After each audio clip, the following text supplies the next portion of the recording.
YouTube channel. We're going on a trip. Where are we going, Caroline? Orkney. Orkney bound. So join us and let's see where this adventure takes us.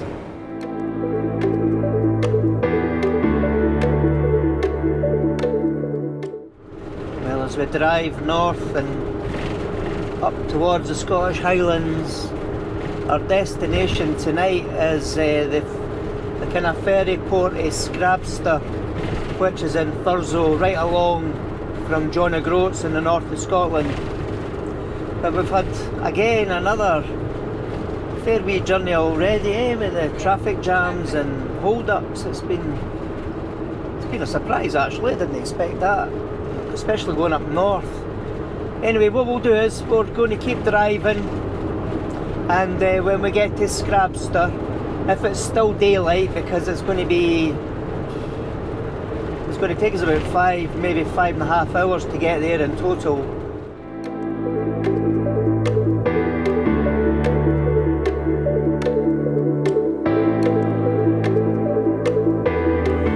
Well, we've arrived, and I'll turn the camera around.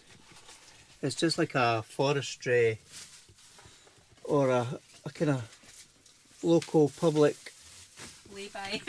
lay-by walk area, because Caroline didn't want to sleep in the harbour because she didn't like the noise. It was the main street.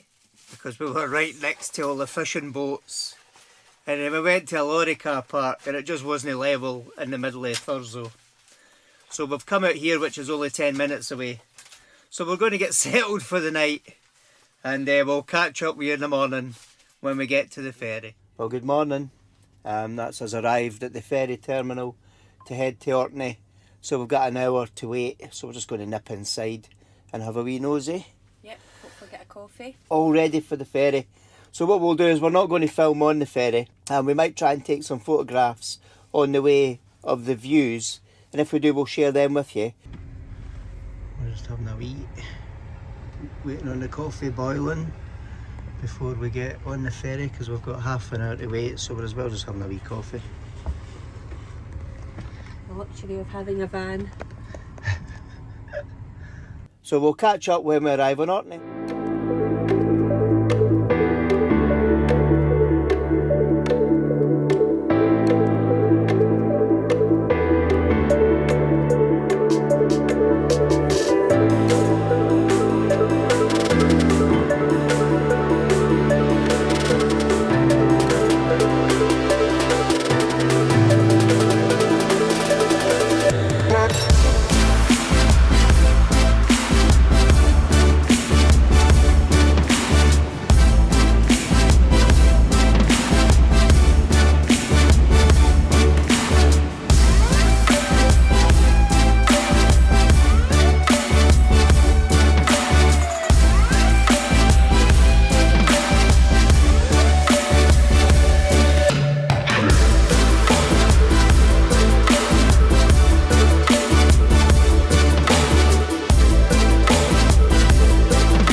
We've pulled up at Yesnaby because there's a 20-minute walk to go and see the Yesnaby sea stack. We've actually parked way off from the car park. We're abandoning the drone, it's far too windy, and we can see there's spray getting blown off the sea over there in the distance.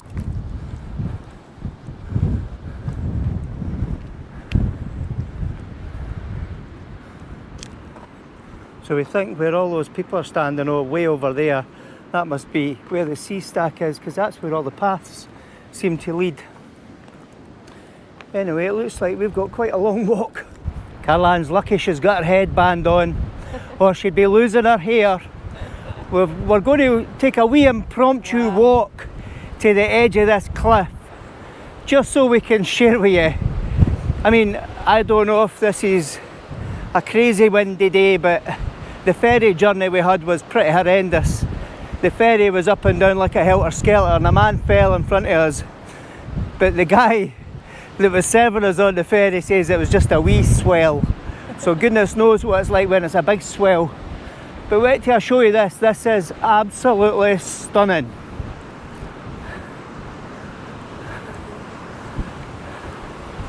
Oh, look at that. Wow, that's quite cool, eh?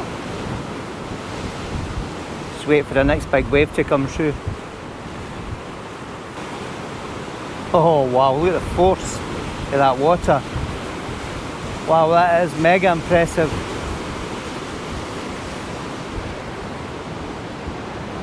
So yes, it's very much a white horse's day with the sea here at Yesnaby.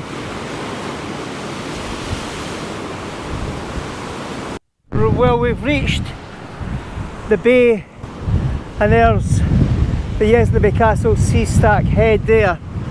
So we've just got to walk all around the edge and walk over to the far side so we can get the iconic shot out towards this beautiful stormy sea. There we have the sea stack. Absolutely stunning. Oh boy, and what a distance down. Oh, that is lovely. Absolutely lovely. The Yesnaby Castle sea stack. Right, I've reached the area where I want to get my composition, and the reason I'm standing here is there's a hole at the bottom of the sea stack, and I want to try and get the sea coming through. So what I'm going to do is I'm going to try a number of different images here, and I'm going to vary the shutter speed to see what the effects are going to be like with long exposures, and then I'll get some fast exposures so we can capture the waves. So when I'm taking shots from here, when I'm finished, I'll share these images with you now.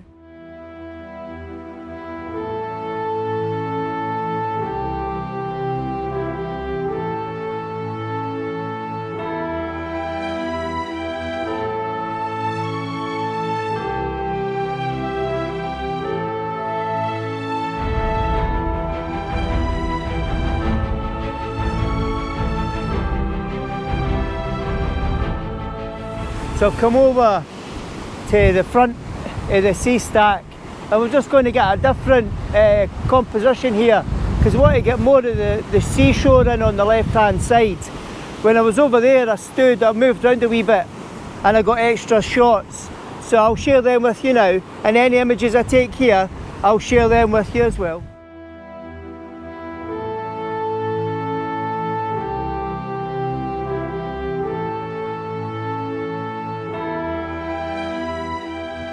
Right, so we've come right to the very edge, and I'm just going to show you how close we are to the sea stack. And if I hold it and work it down, you'll get to see very, very impressive. Caroline doesn't want me to fall over, so she's holding my hand. As if that would stop you. So we're just stepping back. It's absolutely stunning. Right, we've come up to another hill. Caroline's adding a wee stone to one of the cairns, and someone has created their own mini stones of Brodgar, standing stones here. So, and there she is.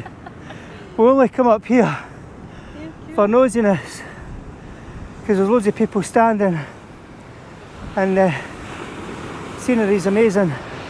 You can just make out over there on that island, that's the old Manny Hoy, and that island is Hoy.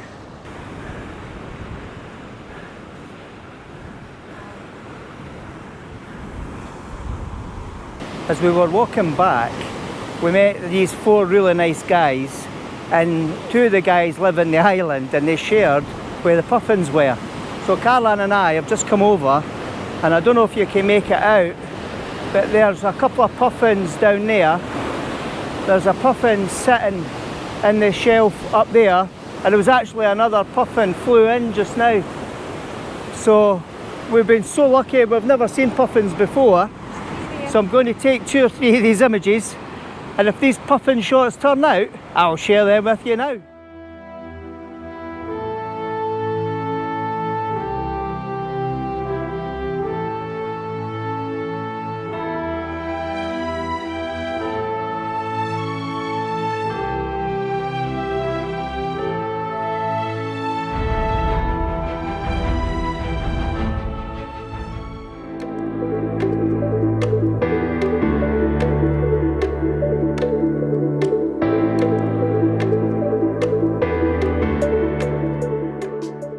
So our next stop is the Brough of Birsay, and it's the island that's connected by a causeway. So we've got here just before low tide, but this is where we're going to stay tonight as well. We're hiding behind the van because the wind is crazy, and you can obviously see with that woman trying to put her clothes on because she's getting blown away. So what we'll do is we'll walk across the causeway, we'll film it as we go along. Oh, we've got a nice wee beach for tonight, Carlan. Get the windbreaker out. A wee glass of wine on the beach in Scotland, in the wind.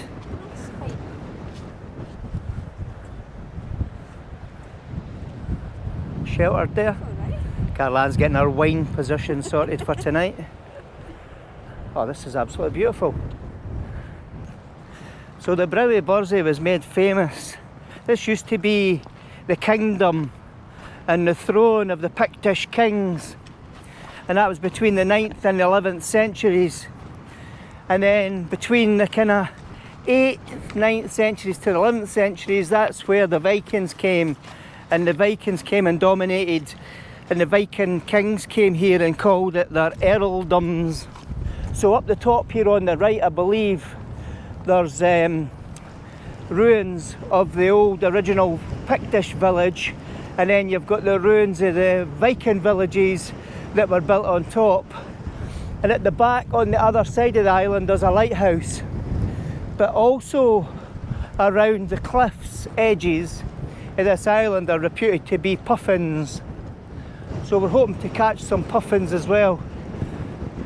Maybe twice in one day is a big ask, but you never know. But look at this causeway, it's just a big chunk of concrete, which we need to be careful, because if you get cut off, it's a very long wait before the tide goes back out.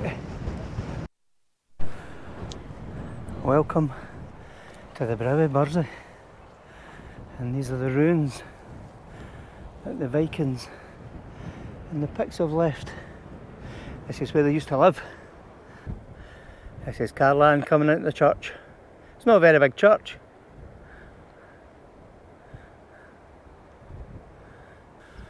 Oh yeah, this is the area. So you must be in the altar. Yeah. Right. Wow, there's the altar. And then this is where the congregation would be.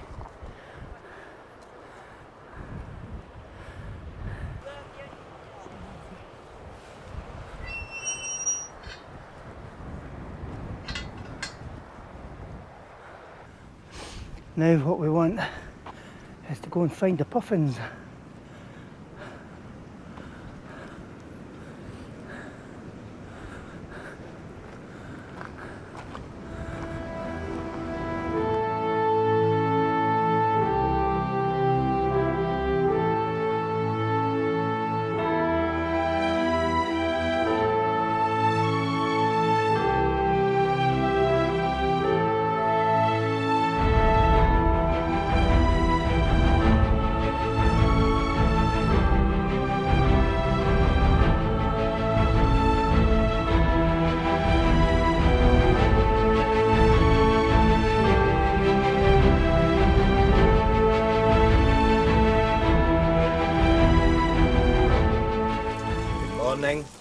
It's day 2.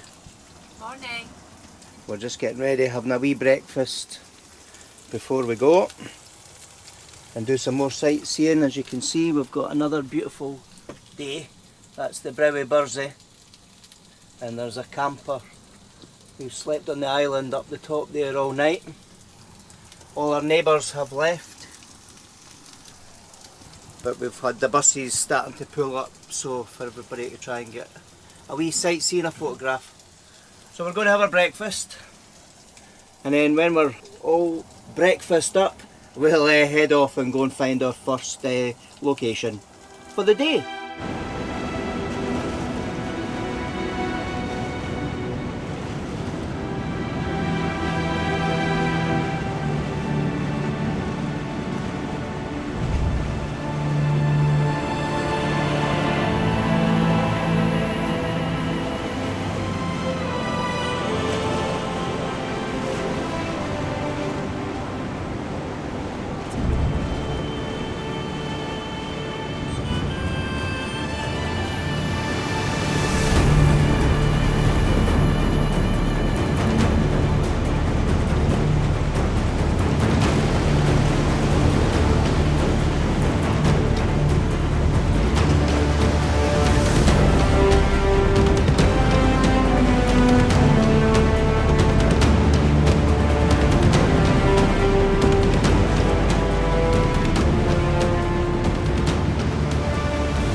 Just arrived at the Ring of Brodgar, the 5,000-year-old standing stone, so we're going to take a walk up. There are a lot of people here, but we did go to Skara Brae, and for anybody that's coming to Orkney, we've just discovered that you have to book your visit in advance. So you need to go online and book your visit to Skara Brae if you're going. So just a wee tip, we've been caught out. We can go back later on this afternoon or later on in the week if we book it. But just in case anybody's coming and you want to go to Skara Brae, make sure you book it first. And it's through Historic Scotland site. The Historic Scotland site? Yeah. Cool. You book it. Right, let's head up to these standing stones and see what it's all about.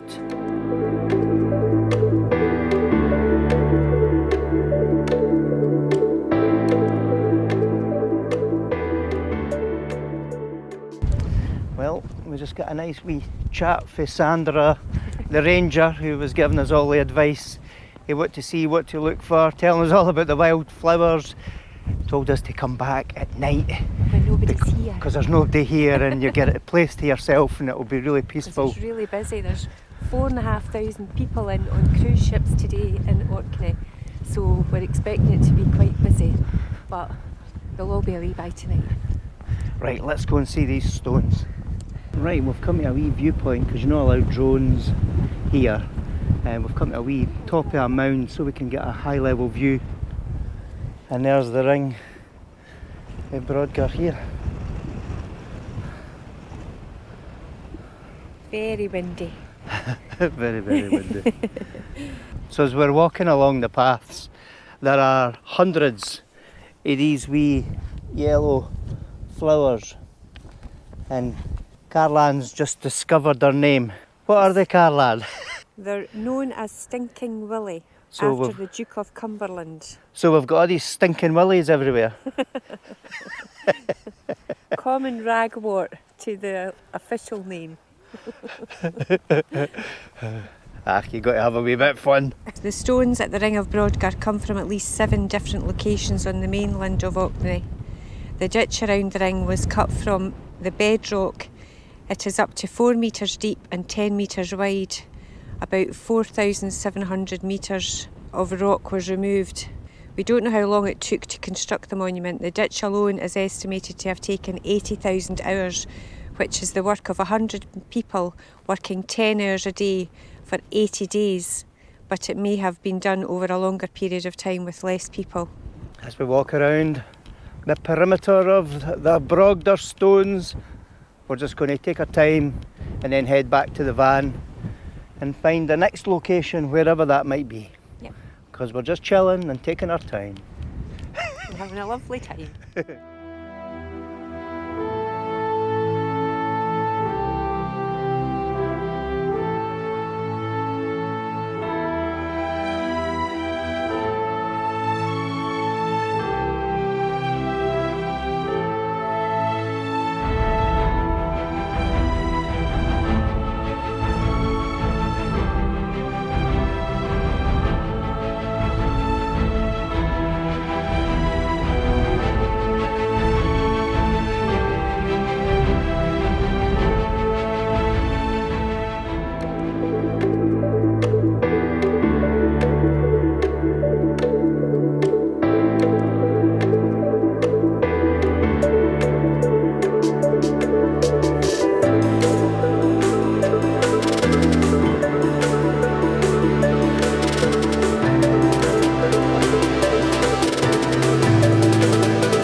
Arrived in Mulhead and we're going to see the Gloup. So we're going to take this walk. The Google map says it's a short walk from the car park to the Gloup. The Gloup is a collapsed sea cave, so we're just going to take our time, walk along this wee coastal path, and when we get there we'll share the Gloup with you. Oh, it's steep. Oh wow. That's cool, eh? Oh, that's really cool. So that is the Gloup. So this is the whole collapsed sea area. You've still got light underneath that goes out to the sea. Yeah. That's really impressive. I'm going to take some photos here and I'll share them with you, and then we're going to walk to the other side and look back this way.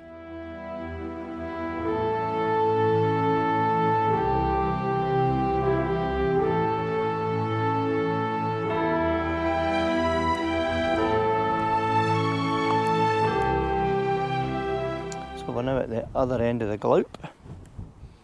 Wee guillemots flying in and out. Oh, there's one there. Ah. Just popped into his nest.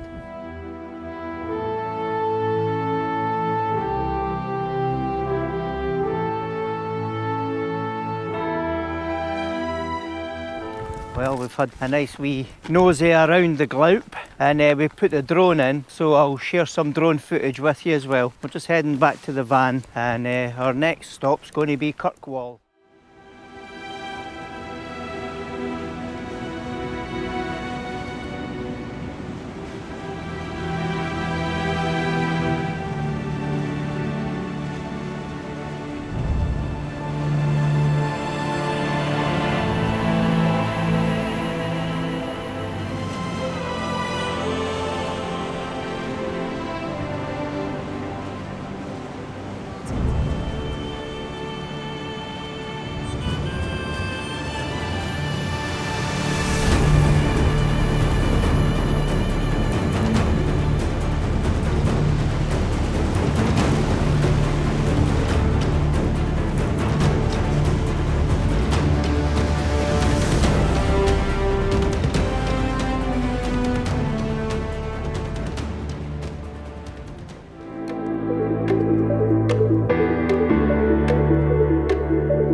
we're going to try and finish the video now, so here's hoping we can make a video of the last few days with our visit to a number of locations in Orkney, our first couple of days.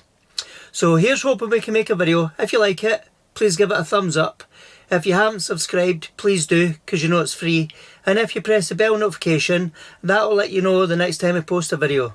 So thanks very much for watching. Bye. And here's to the next video.